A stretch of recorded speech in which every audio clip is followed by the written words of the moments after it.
नमस्कार दोस्तों, मैं हूं आशीर्वाद और आज हम बात करेंगे एक ऐसे सवाल के बारे में जो बरसों से लोगों को परेशान कर रहा है। क्या साइंस की कोई लिमिट्स है? क्या साइंस हर सवाल का जवाब दे सकता है? क्या ये हमें सच का पूरा ज्ञान दे सकता है या कुछ ऐसी लिमिट्स हैं जिन्हें साइंस पार नहीं कर सकता? आज हम साइंस की दुनिया में झांकेंगे और समझेंगे कि कैसे कुछ लिमिट्स हमें ब्रह्मांड के राज पूरी तरह समझने से रोकती है। ये एक ऐसा सफर होगा जो हमें साइंस की पावर और उसकी कमजोरियों दोनों से रूबरू कराएगा। तो चलो शुरू करते हैं ये ज्ञान की यात्रा और ढूंढते हैं साइंस की लिमिट्स का राज। विज्ञान ने हमें बहुत कुछ सिखाया है। उसने हमें ब्रह्मांड की गहराइयों में झांकने का मौका दिया है और हमारे चारों ओर की दुनिया को समझने में मदद की है। लेकिन क्या विज्ञान की भी कुछ सीमाएं हैं?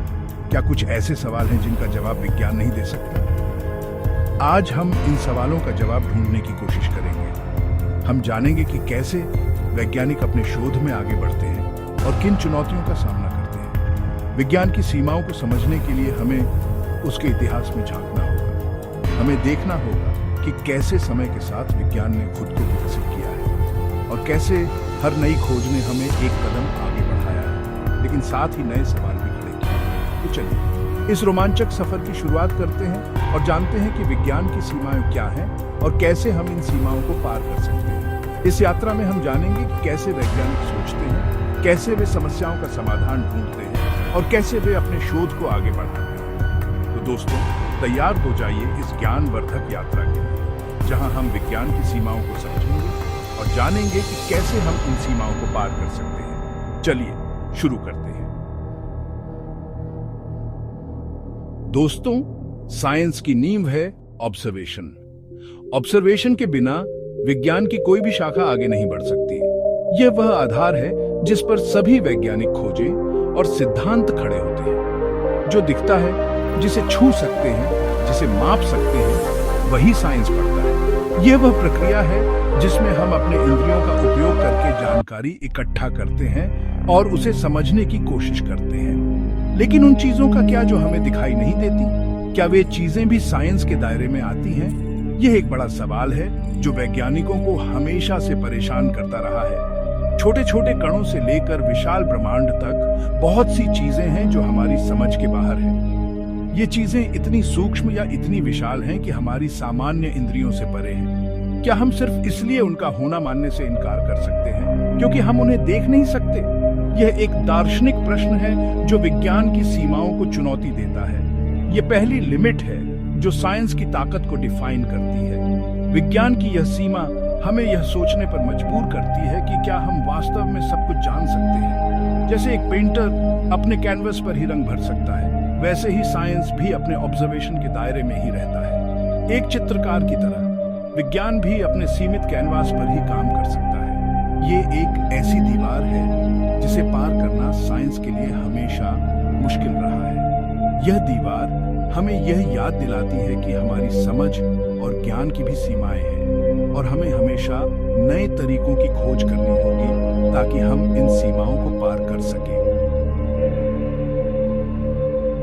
साइंस एक्सपेरिमेंट्स और इंस्ट्रूमेंट्स पर बहुत डिपेंड करता है, पर क्या आपको पता है कि सबसे अच्छे इंस्ट्रूमेंट्स भी गलत रिजल्ट दे सकते हैं? एक छोटी सी गलती पूरा एक्सपेरिमेंट खराब कर सकती है। और ये सिर्फ इंस्ट्रूमेंट्स की ही बात नहीं है। साइंटिस्ट्स भी गलतियां करते हैं।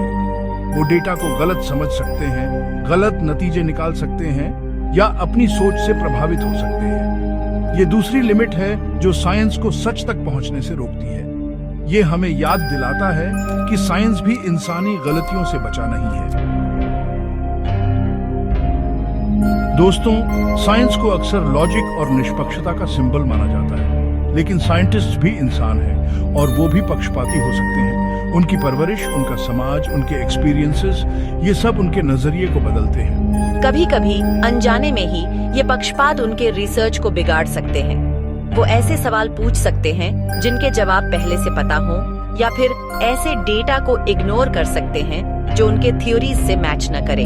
ये तीसरी लिमिट है जो साइंस की निष्पक्षता पर सवाल उठाती है। ये हमें दिखाता है कि साइंस भी पूरी तरह से निष्पक्ष नहीं हो सकता।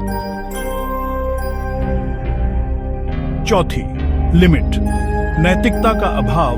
डॉक्टर एवलिन, साइंस हमें बता सकता है कि क्या पॉसिबल है, पर यह नहीं बता सकता कि क्या सही है। विज्ञान की प्रगति ने हमें कई अद्भुत तकनीकों और खोजों से परिचित कराया है, लेकिन यह हमें नैतिकता और मूल्यों के बारे में मार्गदर्शन नहीं कर सकता। जेम्स, ये हमें क्लोनिंग की टेक्निक दे सकता है, पर यह नहीं बताएगा कि हमें क्लोनिंग करनी चाहिए या नहीं। क्लोनिंग की प्रक्रिया को समझना और उसे लागू करना विज्ञान का कार्य है, लेकिन इसे नैतिक दृष्टिकोण से देखना और इसके प्रभावों का मूल्यांकन करना मानवता का कार्य है। डॉक्टर एवलिन, ये हमें एटॉमिक एनर्जी का यूज करना सिखा सकता है, पर यह नहीं बताएगा कि हमें इसका यूज वेपन्स बनाने के लिए करना चाहिए या नहीं। परमाणु ऊर्जा का उपयोग बिजली उत्पादन के लिए किया जा सकता है, लेकिन इसका दुरुपयोग विनाशकारी हथियारों के निर्माण में भी हो सकता है। यह निर्णय विज्ञान के दायरे से बाहर है और नैतिकता के क्षेत्र में आता है। जेम्स, नैतिकता, वैल्यूज और सही गलत का फैसला, ये सब साइंस के बाहर है। विज्ञान हमें तथ्यों और आंकड़ों के माध्यम से जानकारी प्रदान करता है, लेकिन नैतिक निर्णय और मूल्यांकन करने की क्षमता हमें अपने मानवीय मूल्यों और समाज के नैतिक ढांचे से मिलती है। डॉक्टर एवलिन, ये चौथी लिमिट है जो साइंस को ह्यूमन वैल्यूज से जोड़ती है। विज्ञान और नैतिकता के बीच का यह संबंध हमें यह समझने में मदद करता है कि कैसे हम अपनी वैज्ञानिक प्रगति को मानवता के लाभ के लिए उपयोग कर सकते हैं, न कि उसके विनाश के लिए।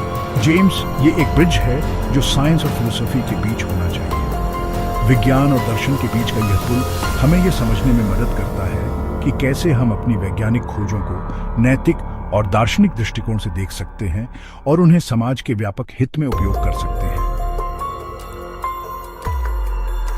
पांचवी लिमिट, पूर्णता का अभाव। स्टूडेंट, साइंस हमेशा बदल रहा है।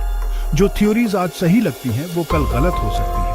स्टूडेंट, नई डिस्कवरीज, नए एक्सपेरिमेंट्स, नए अंडरस्टैंडिंग्स, ये सब साइंस को बदल रहे हैं। ये पांचवी लिमिट है जो साइंस को एक सफर बनाती है, मंजिल नहीं। स्टूडेंट, ये एक ऐसी चीज है जो कभी खत्म नहीं होती, हमेशा चलती रहती है। छठी लिमिट, अंतिम उत्तर का अभाव। जेम्स दोस्तों, सबसे जरूरी सवाल ये है, क्या साइंस हर सवाल का जवाब दे सकता है?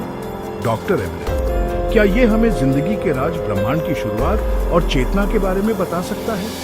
जेम्स, सच ये है कि साइंस को अभी बहुत कुछ सीखना बाकी है।